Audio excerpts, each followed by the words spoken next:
नमस्कार, मैं हूं शिवेंद्र श्रीवास्तव और आज की तारीख में सियासत के गलियारों में एक शेर बड़ा मौजू है। निदा फाजली का शेर है, हर आदमी में होते हैं 10-20 आदमी, जिसको भी देखना हो कई बार देखना। बिहार के सीएम नीतीश कुमार के लिए ये शेर बहुत मायने रखता है, लेकिन अब ये शेर भी उनके लिए इतना छोटा पड़ चुका है कि लोग कह रहे हैं कि आखिरकार नीतीश कुमार कितनी बार पलटी मारेंगे। आखिरकार उनका क्या फायदा था कि उन्होंने दामन छोड़ करके बीजेपी का दामन पकड़ लिया, और बीजेपी को क्या फायदा था जिसकी वजह से नीतीश कुमार के लिए कई बार ये कहने के बावजूद कि अब बीजेपी के रास्ते उनके लिए बंद हो चुके हैं, फिर से एक बार नीतीश कुमार को मुख्यमंत्री बना दिया। तो आज इसी पर चर्चा होगी और हमारे साथ कई गेस्ट जुड़ेंगे।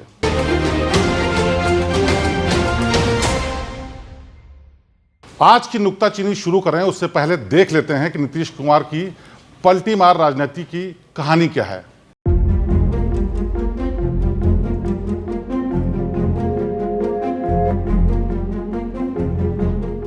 नीतीश कुमार ने 28 जनवरी को 9वीं बार बिहार के मुख्यमंत्री पद की शपथ ले ली है। आप कहेंगे कि मुख्यमंत्री तो वो पहले ही थे, तो भाई हुआ ये कि पहले वो तेजस्वी की पार्टी के साथ मुख्यमंत्री थे, अब बीजेपी के साथ मुख्यमंत्री हो गए हैं। नीतीश कुमार ने आरजेडी को छोड़कर बीजेपी से नाता जोड़ लिया है। नीतीश कुमार कह रहे हैं कि पहले भी यहीं थे और फिर से यहीं आ गए हैं, अब इधर उधर नहीं जाना है। मुक्ति मिल गई, जहाँ थे वही फिर आ गए और अब इधर उधर जाने का सवाल नहीं। नीतीश कुमार ऐसे नेता हैं जो बीजेपी को भूल गए। नीतीश कुमार ऐसे नेता हैं जो जेपी को भूल गए, जॉर्ज को भूल गए, कर्पूरी ठाकुर का नाम भी मौके पर इस्तेमाल कर लिया, और तो और लालू को भी भूल गए। नीतीश को खुद के अलावा अगर कुछ भी याद रहता है तो वो है खुद का स्वार्थ। नीतीश कुमार ऐसे नेता हो गए हैं जो मुख्यमंत्री रहते हुए मुख्यमंत्री बनने के लिए और मुख्यमंत्री बने रहने के लिए लॉबिंग करते हैं। नीतीश कुमार एक बार फिर से बीजेपी के करीब पहुंच गए हैं, एनडीए में शामिल हो गए हैं और हर बार की तरह इस बार भी फिर से बिहार के मुख्यमंत्री बने हुए हैं। साल 2013 की बात है, नीतीश कुमार बिहार के मुख्यमंत्री थे, बीजेपी के साथ सरकार चला रहे थे। उसी दौरान सितंबर 2013 में बीजेपी ने नरेंद्र मोदी को प्रधानमंत्री पद का उम्मीदवार बना दिया। नीतीश कुमार खुद को इस पद के काबिल मान रहे थे, लेकिन ये उनके बस की बात तो थी नहीं, सो मोदी को रोकने की कोशिश में लगे रहे। कभी आडवाणी जी के खेमे में लॉबिंग कर रहे थे तो कभी शिवराज जैसे नेताओं को उकसा रहे थे, लेकिन जब बात नहीं बनी और मोदी बीजेपी की तरफ से प्रधानमंत्री पद के उम्मीदवार बन गए तो नीतीश ने बीजेपी से नाता तोड़ लिया। बीजेपी से तब 17 साल पुराना संबंध नीतीश ने खत्म किया था। 2013 में एनडीए छोड़ने के बाद नीतीश बिल्कुल अकेले थे, पॉलिटिकल कैरियर बिल्कुल खत्म होने वाला था। तब उन्हें जेपी आंदोलन के दिनों के साथी और बिहार के पूर्व मुख्यमंत्री लालू प्रसाद यादव याद आ गए। बिहार के पुराने पत्रकार बताते हैं वो 2014 की इसी तरह की सर्दी का मौसम था। नीतीश कुमार बेचैन थे, व्याकुल थे, कोई रास्ता सूझ नहीं रहा था। इसी दौरान उन्होंने लालू यादव को आधी रात को फोन किया। लालू उम्र में नीतीश से बड़े हैं, पुराने साथी भी हैं। इस फोन कॉल में नीतीश ने लालू को भोजपुरी में सिर्फ एक शब्द कहा था, भैया पाए लागू। नीतीश का इतना कहना भर था कि अगली आवाज लालू की थी। फिर लालू ही बोल रहे थे, नीतीश कुमार चुप थे। लालू ने भोजपुरी में कहा, एहर आवा तोहार भौजाई तोहरे खातिर चाय बनावत हुए, यानी तुरंत घर आइए, आपकी भाभी आपके लिए चाय बना रही हैं। नीतीश ने तुरंत आधी रात को लालू राबड़ी के घर का रुख किया। उसके बाद जो हुआ वो पिछले 10 साल का इतिहास है। नीतीश कुमार जब 2014 की उस रात लालू यादव के घर पहुंचे तो उन्होंने कहा, भैया बचा लीजिए, अब हम बीजेपी से नहीं लड़ पाएंगे, बीजेपी हमको तबाह कर देगी। लालू ने तुरंत कहा, जो हुआ सो हुआ, सब भूल जाइए, साथ मिलकर काम करते हैं। लालू यादव को आप लाख बुराइयों के लिए दोष दे सकते हैं, लेकिन ऐसा बड़प्पन सिर्फ और सिर्फ लालू यादव ही दिखा सकते हैं। लालू ने नीतीश के उन हमलों को बुला दिया जिसमें नीतीश ने लालू यादव के जंगल राज को, उनके परिवारवाद को निशाना बनाकर बिहार की सत्ता हथियाई थी और उस पर 15 साल राज भी किया था। 2014 में नीतीश और लालू साथ हो गए। 2014 का लोकसभा चुनाव आरजेडी और जेडीयू साथ मिलकर लड़ी, लेकिन इसमें कामयाबी नहीं मिली। उसके बाद 2015 का विधानसभा चुनाव हुआ जिसमें लालू और नीतीश की जोड़ी ने मोदी लहर का बिहार में धुआं उड़ा दिया। 2015 में विधानसभा चुनाव में नीतीश और लालू की जोड़ी का जादू चला और जबरदस्त बहुमत से बिहार की सत्ता हासिल की गई। 2015 के विधानसभा चुनाव में नीतीश की पार्टी को लालू की पार्टी से कम सीटें मिली थी। 2015 में जेडीयू को 71 और आरजेडी को 80 सीटें मिली, जबकि बीजेपी सिर्फ 53 सीटें जीत सकी। लालू की पार्टी की सीटें ज्यादा थीं, इस नाते मुख्यमंत्री पद पर उनका दावा मजबूत था। लेकिन लालू ने यहां फिर से दरिया दिली दिखाई। नीतीश कुमार फिर से बिहार के मुख्यमंत्री बन गए और लालू के बेटे तेजस्वी को डिप्टी सीएम बनाया गया। 2017 तक नीतीश और तेजस्वी का साथ चला, लेकिन 2 साल में ही इस गठबंधन में खटास आ गई। तेजस्वी की महत्वाकांक्षाएं चाचा नीतीश पर भारी पड़ने लगी, तो नीतीश ने उस लालू परिवार का साथ छोड़ दिया जिसने 2014 की आधी रात को बेचैन और व्याकुल नीतीश को सहारा दिया था। लालू परिवार से 2017 में नाता तोड़ने के बाद नीतीश ने फिर से बीजेपी से नाता जोड़ लिया और 2019 का लोकसभा और 2020 का विधानसभा चुनाव बीजेपी के साथ मिलकर लड़ा। इसमें भी नीतीश को बीजेपी से कम सीटें मिली, फिर भी बीजेपी ने उन्हीं को सीएम बनाया। नीतीश 2005 के बाद कभी इतनी मजबूत स्थिति में रहे ही नहीं कि उनकी पार्टी पूर्ण बहुमत पा सकी हो। वो अकेले दम पर सरकार बनाने लायक सीटें हासिल कर सके हो, ऐसा भी नहीं हुआ। 2020 के बिहार विधानसभा चुनाव में नीतीश बीजेपी के साथ मिलकर लड़े, लेकिन इसमें उनकी अपनी पार्टी की हालत और खराब हो गई। एनडीए ने बिहार में करीबी मुकाबले में 125 सीटें जीतकर बहुमत हासिल किया। बीजेपी ने 74 सीटें जीती, जबकि नीतीश की पार्टी जेडीयू सिर्फ 43 सीटें ही हासिल कर सकी। इस चुनाव में लालू यादव की पार्टी आरजेडी ने 75 सीटें जीती। नीतीश कुमार की किस्मत कहिए या उनको लेकर दूसरे नेताओं का बड़प्पन, 2020 में नीतीश की पार्टी को बीजेपी से कम सीटें मिली थी, लेकिन बीजेपी ने अपने मुख्यमंत्री की बजाय नीतीश को ही सीएम बनाया, बिल्कुल 2015 में लालू यादव की तरह। लेकिन ये क्या, नीतीश ने 2022 में बीजेपी को ही गच्चा दे दिया और लालू यादव के बेटे तेजस्वी के साथ मिलकर सरकार बना ली। और अब जब लोकसभा चुनाव सिर पर है, तो नीतीश कुमार ने एक बार फिर तेजस्वी यादव, लालू यादव और आरजेडी को गच्चा दे दिया है। नीतीश कुमार एनडीए में चले गए हैं, अपनी कुर्सी बचाए रखने का इंतजाम कर लिया है। नीतीश कुमार ऐसे नेता हो गए हैं जिन्होंने राजनीतिक विश्वसनीयता की सभी थ्योरीज को बदल दिया है। विश्वास और भरोसा नाम की चीज को ही खत्म कर दिया है। उनके लिए कहा जाने लगा है कि पलटी मार शब्द शायद छोटा पड़ गया है। अब उनके लिए सियासी उपमाएं भी खत्म होती जा रही हैं।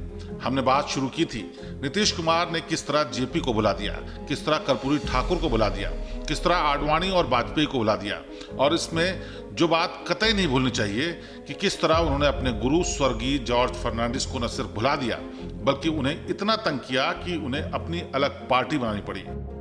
नीतीश अपने नए साथियों के पक्ष में और पुरानों के खिलाफ नए मुहावरे गढ़ने में माहिर हैं।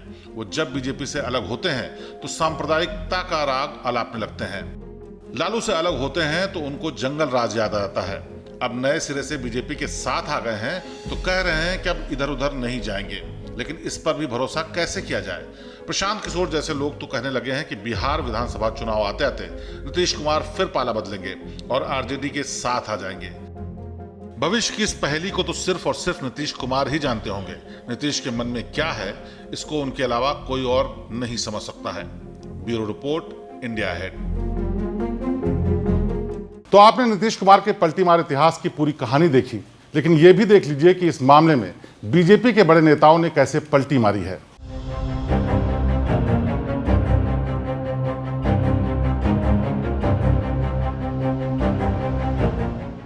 मर जाना कबूल है, उनके साथ जाना हमको कभी कबूल नहीं है। ये अच्छी तरह जान लीजिए, समझ लीजिए, सब बोगस बात है। काहे के लिए बोल रहा है? इतना हिम्मत करके फिर मेहनत करके लाला करके हमको किया, क्या क्या कर दिया था। बिना मतलब का इनके पिताजी पर सब पर केस फेस करके क्या कर दिया था। अब बिना मतलब का हमको ही करके, और उसके बाद फिर जो हम लोग खत्म किए, तब फिर कुछ करने के चक्कर में कि इन लोगों को कैसे इधर से उधर करे, यही सब चक्कर में, समझ गए ना। इन लोगों को नुकसान है बिना मतलब का। हम कोई चीज के ये नहीं है। आजकल ऐसा चला देता है ना कि हम क्लेमेंट है, कोई चीज हम पूछोगे क्लेमेंट है। तो आपने नीतीश कुमार के पलटी मार इतिहास की पूरी कहानी देखी, लेकिन ये भी देख लीजिए कि इस मामले में बीजेपी के बड़े नेताओं ने कैसे पलटी मारी है। ये नीतीश कुमार की 2022 की कसम है, जब ये अचानक बीजेपी का साथ छोड़कर आरजेडी के साथ आए थे और मुख्यमंत्री पद की कुर्सी हथिया ली थी। नीतीश कुमार की इस कसम पर बिहार की जनता को कितना भरोसा है, ये तो अब लोकसभा चुनाव में पता चलेगा। लेकिन आखिर बीजेपी की क्या मजबूरी थी जिसके नेता और बिहार बीजेपी अध्यक्ष सम्राट चौधरी कह रहे हैं कि ये पगड़ी तभी उतारेंगे जब नीतीश कुमार को सत्ता से हटा देंगे। आपको जिस दिन मुख्यमंत्री पद से हटाऊंगा उसी दिन ये पगड़ी खुलेगा। विपक्ष के पूरे सदस्यों को डराने और धमकाने का काम बिहार की सरकार कर रही है। देखिए, आज बिहार के मुख्यमंत्री नीतीश कुमार जी ने मुझसे पूछा ये मुरेठा क्यों बांधे, तो मैंने उनको कहा कि आपको मुख्यमंत्री पद से हटाना है, इसका ये संकल्प है। आपको जिस दिन मुख्यमंत्री पद से हटाऊंगा उसी दिन ये पगड़ी खुलेगा और आपका भी आशीर्वाद चाहिए। सवाल बिहार की 40 लोकसभा सीटों का है। आजकल नीतीश कुमार के साथ देश के गृह मंत्री अमित शाह का 2022 का वो बयान याद किया जा रहा है जब उन्होंने कहा था कि नीतीश के लिए बीजेपी के दरवाजे हमेशा के लिए बंद हो चुके हैं। और मैं पर एक बात स्पष्ट कर देता हूं, किसी के की मन में ये संशय हो कि चुनाव के परिणामों के बाद नीतीश बाबू को फिर से भाजपा एनडीए में लेगी, तो मैं बिहार की जनता को स्पष्ट कह देना चाहता हूं और लल्लन बाबू को भी स्पष्ट कहना चाहता हूं, आप लोगों के लिए भाजपा के दरवाजे हमेशा के लिए बंद हो चुके हैं। सियासत में विश्वसनीयता का संकट शुरू से रहा है, लेकिन नीतीश कुमार के बहाने इस पर नए सिरे से बहस शुरू हो गई है। Bureau report, India ahead. इस मामले पर हमारे कुछ सवाल हैं। सबसे पहला सवाल यह कि नीतीश कुमार लोकसभा चुनाव के पहले बीजेपी के लिए इतने जरूरी अचानक से क्यों हो गए? इंडिया गठबंधन की बची कुची संभावनाओं पर इस घटनाक्रम का क्या असर पड़ने वाला है? तो बिहार के मौजूदा सियासी समीकरण और बार बार नीतीश कुमार के पाला बदलने पर हमारे साथ चर्चा करने के लिए हैं आरजेडी से जैन जिज्ञासु जी, कांग्रेस से शिशिर सौंडेल जी जुड़ रहे हैं, इसके अलावा पॉलिटिकल एनालिस्ट हैं सुनील जी। आप सभी का स्वागत है। सबसे पहले सुनील जी, आपसे बात करना चाहेंगे।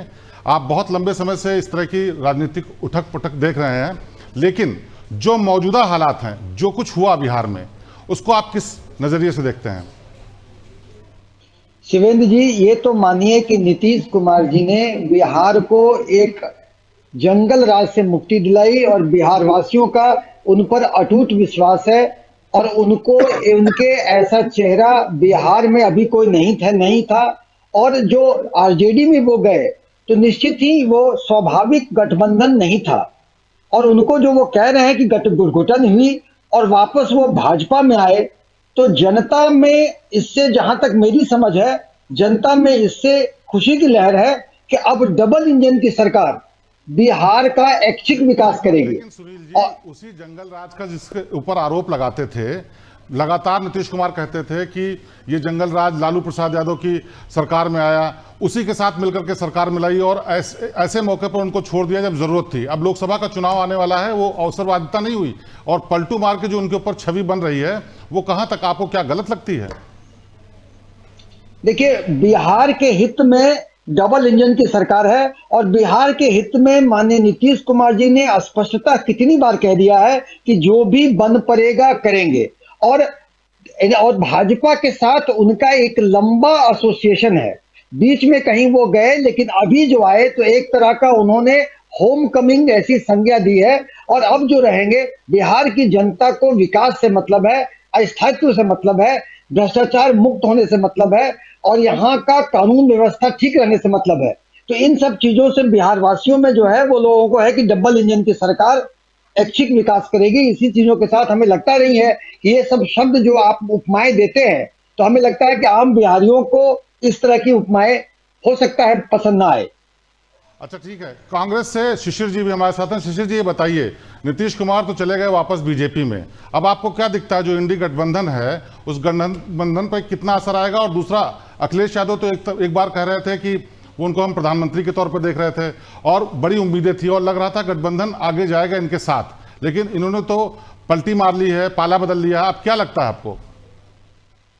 दरअसल शिवेंद्र जी, आपने जो सुनील जी को राजनीतिक विश्लेषक के रूप में बैठाया है अपने चैनल पे, तो लगता नहीं है कि ये राजनीतिक विश्लेषक हैं। मुझे तो ये लग रहा है कि भारतीय जनता पार्टी के प्रवक्ता हैं। इनकी भाषा उसी हिसाब से है। लेकिन पता नहीं, अब आपको जानकारी के लिए मैं बता दूं कि नीतीश कुमार ने जिस प्रकार से कीर्तिमान स्थापित किया है राजनीति में, शायद ही कोई नेता, ये देश का ट्रैक रिकॉर्ड है राजनीति का, कि शायद ही कोई नेता इस प्रकार का कीर्तिमान स्थापित किया होगा। और शायद यही वजह है कि आज के आप जैसे पत्रकार Nitish politics, Nitish Kumar like politics की बात कर रहे हैं। पहली बात तो ये। दूसरी बात ये है कि नीतीश कुमार जी, चूंकि हम लोग बिहार राजनीति करते हैं, एक पार्टी के प्रवक्ता भी हैं, हमारा साफ तौर से ये मानना है और बहुत पहले से राजनीति को हम देख रहे हैं, कुल मिलाकर के नीतीश जी का अपना कुछ नहीं कभी रहा, कभी नहीं रहा अपना। देखिए, अभी नीतीश कुमार बीजेपी के पास चले गए, उससे पहले इंडिया गठबंधन चाहता था कि साथ में आ जाए, तब सब कुछ अच्छा था। इतिहास जानते थे कि पहले भी बदलते रहे हैं और अभी भी आगे बदल सकते हैं। बावजूद इसके जब वो बीजेपी में चले गए तो अब उनका जनाधार भी खत्म दिखता है, उनका कोई हैसियत भी नहीं दिखती है और पलटू मार वर्ड भी उनको अब समझ में आ रहा है। तो क्या आपको लगता है ये मौके की राजनीति कांग्रेस भी कर रही है या फिर हकीकत में उनको नीतीश कुमार से कोई फर्क नहीं है? देखिए, चुनाव जो है वो बहुत सारी राजनीतिक गतिविधियों में से एक गतिविधि है। दुर्भाग्य से नीतीश कुमार जी चुनाव को ही संपूर्ण राजनीति मान बैठे हैं और इसलिए अपने जीवन के आरंभिक 2 चुनाव वो जनता पार्टी की लहर में भी हारे थे और वो साहस नहीं कर पाते हैं जब तक कि उनके सामने ये बता ना दिया जाए कि ये जंग तुम जीतोगे, तब तक वो उठा नहीं सकते धनुष। तो एक बार वो 95 में अलग होके देख लिए, 7 सीट पर सिमट गए। जब उस समय तो बड़ा प्रदेश था अपना, 324 की विधानसभा, तो उसमें माले के साथ उनकी अंडरस्टैंडिंग थी। और एक बार 2014 का चुनाव अलग होके लड़के देख लिए, 2 सीट पर सिमट गए। विचारधारा की राजनीति करते हैं। हमारी विचारधारा कोई साप्ताहिक, पाक्षिक, वार्षिक है। राजनीति तो संघर्ष का ही नाम है। लोहिया लड़ते लड़ते खप गए। उस वक्त अगर यह शिकायत है नीतीश कुमार जी आपकी विचारधारा मिल रही थी नीतीश कुमार से, बात नहीं सुनी जा रही थी। क्या बोले? आपकी विचारधारा उस वक्त मेल खाती थी और अब नहीं मेल खाती है। ये तो मैं नहीं कह रहा हूँ, हम तो जहाँ थे वही हैं। हमारे पैर में तो चक्कर नहीं लड़ाई लगा करते हैं, तो आप लोगों ने भी तो उनको हम मौका तो दिया। चंचल चित्त नहीं है। विचारधारा की लड़ाई यही होती है कि देश की मौजूदा हालात में आज की बात नहीं है, अलग अलग जंक्चर पर समान विचारधारा के लोगों को इकट्ठा किया जाता रहा है। Nitish ji habitual alliance offender, ये 9वीं बार शपथ तो लिए हैं, लेकिन फिर ये पलटी मारेंगे, ये आप देखते रहिए। तो फिर से पलटी मारेंगे तो आप लोगों के पास स्वागत होगा उनका। दुर्गति हो गई है उनकी। हम तो जो काम किए, तेजस्वी जी ने जो वचनबद्धता का पालन किया और जितना वायदा 20 के असेंबली इलेक्शन में जनता से किया, सबको एक एक करके उन्होंने डिलीवर कर दिया। बड़े महत्वपूर्ण घोषणाएं लागू हुई। 4.5 लाख से ज्यादा नौकरी ही नहीं दी गई, बल्कि 4,40,000 शिक्षकों को राज्यकर्मी का भी दर्जा दिया। जी, आपसे जानना चाहता हूं कि जो जिज्ञासु जी कह रहे हैं वो बात तेजस्वी की तो कर रहे हैं, उनकी तारीफ तो कर रहे हैं, लेकिन नीतीश कुमार जी की खुल के बुराई नहीं कर रहे हैं। क्या इनको अभी आगे भी उम्मीद दिख रही है क्या? शिवेंद्र जी, पहले तो मैं अपने कांग्रेस के जो साथी हैं उनसे कहूंगा कि वो सत्ता जाने की छटपटाहट में राजनीतिक विरोधियों को जो कहना है कहें। राजनीतिक विश्लेषक पर व्यक्तिगत आरोप या टिप्पणी करना उचित नहीं है। तो देखिए, जो नौकरियां दी गई, जो विकासात्मक कार्य किए गए, वो नीतीश सरकार द्वारा किए गए। जनता जानती है कि नीतीश सरकार द्वारा किया गए, वरना दूसरे में कहां इतना दम था। और अपना इनको सुनील जी, जब जनता ने जब वोट दिया था तो नीतीश कुमार को अलग से वोट नहीं दिया था, वो वोट अलग अलग सबको दिया था और सब लोगों ने मिल करके फिर बना लिया। अब वही जनता जो नीतीश को चाहती थी वो फिर से अब बीजेपी को चाहने लगी। अब बीजेपी से सपोर्ट हो गया तो क्या बीजेपी को चाहने लगी? शिवेंद्र जी, स्मरण करें कि जब एनडीए के साथ गए थे तो एनडीए के चेहरा माननीय नीतीश कुमार जी थे। सारे वोट नीतीश कुमार जी को और एनडीए को मिले थे। मैंडेट वही था। बीच में मैंडेट किसी कारण से बिखर गया। वापस आज के दिन में जो मैंडेट है, जनता द्वारा दिए गए मैंडेट की ही सरकार है। अच्छा शिशिर जी, आप लोग आप 2017 में किसकी सरकार थी जब नीतीश जी गए थे भाजपा के साथ? शिशिर जी, आपको आवाज आ रही है? जी आ रही है। शिशिर जी, इस पूरे मौके का एक फायदा तो हुआ कांग्रेस को कि बिहार में न सही लेकिन यूपी में जो गठबंधन का पेच था वो सुलझ गया। 11 सीटें कांग्रेस को मिल रही हैं, जिसपे अखिलेश यादव पहले तो 2-4 सीटों से ऊपर बात नहीं मान रहे थे, कह रहे थे कि आधार नहीं है, कांग्रेस खत्म हो चुकी है। लेकिन अचानक से जो फेरबदल हुआ, डेवलपमेंट हुआ, उसके चलते कांग्रेस को कम से कम यूपी में 11 सीटें मिली हैं, जिसपे वो अपना हुनर दिखा सकते हैं। देखिए शिवेन जी, कांग्रेस राष्ट्रीय पार्टी है और अलग अलग राज्यों में कांग्रेस के अलग अलग एलआई हैं और कांग्रेस सारे एलाइज का, अपने एलाइज का सम्मान करती है। नॉट ओनली उत्तर प्रदेश, हम लोग जो है वो साउथ में भी सब कुछ ठीक रख रहे हैं, हम लोग वेस्ट बंगाल में भी सब कुछ ठीक रख रहे हैं। और हमारी तो जो नैसर्गिक एलाई है खास तौर से बिहार में, वो तो राष्ट्रीय जनता दल है। हमारा नैसर्गिक गठबंधन जदयू से नहीं था। इसका मतलब यह भी माने कि बिहार में अब कांग्रेस की वैल्यू थोड़ी बढ़ जाएगी, क्योंकि नीतीश कुमार एक महत्वपूर्ण हिस्सा लिए हुए थे, मुख्यमंत्री बने हुए थे। अभी तक माना जा रहा था कि वो जिताने हराने की कुव्वत रखते हैं और अब वो चले गए, तो शिशिर जी यानी कांग्रेस जी का जो पलड़ा है अब बिहार में थोड़ा सा मजबूत हो गया, जैसे यूपी में 11 सीटें मिल गई। जी, बिहार यूपी कोई फैक्टर नहीं है, हमारा देश है पूरा, हम सारे देश को अपना मानते हैं। इसीलिए कहीं कांग्रेस, मैं बार बार कह रहा हूं कि कांग्रेस की तुलना और आप जेडीयू से कर रहे हैं। कांग्रेस बड़ी पार्टी है, उसका बहुत बड़ा वट वृक्ष है और सारे देश में कांग्रेस का अपना संगठन है, अपना उसकी व्यवस्था अपनी है, अपना मैकेनिज्म है। हम लोग सरकार बनाते हैं, कई राज्यों में हमारी सरकार है, कई राज्यों में हम रहे हैं और अभी भी रेस में हैं। तो कुल मिलाकर के आप कांग्रेस को इतने कमतर आंकिएगा तो बड़ी नहीं शिशिर जी, हमारा कमतर आंकने का मौका नहीं है। ये बात ये है कि जो आंकड़े बताते हैं, जिस तरह से ग्राफ अभी बता रहे थे नीतीश कुमार गिर रहा है, वैसे कांग्रेस का ग्राफ भी लगातार गिरता जा रहा है। तो जाहिर सी बात है, चर्चा का विषय तो है ही है कि जिसको आप राष्ट्रीय पार्टी कर रहे हैं, जड़ें मजबूत हैं, बड़ा वटवृक्ष है, वो वटवृक्ष क्यों सूख रहा है और उसका क्या है संजीवनी बूटी? क्या आपको अब वहां बिहार में या पूरे देश में संजीवनी बूटी मिल जाएगी? जैन जी, आपसे इसमें आखिर 2 लाइन जानना चाहेंगे कि आखिरकार अब क्या है? बिहार में नीतीश कुमार चले गए, गठबंधन के लिए अभी भी पेच तमाम फंसे हुए हैं। क्या दिखता है कि इससे कोई टक्कर दे पाएंगे बीजेपी को लोकसभा में?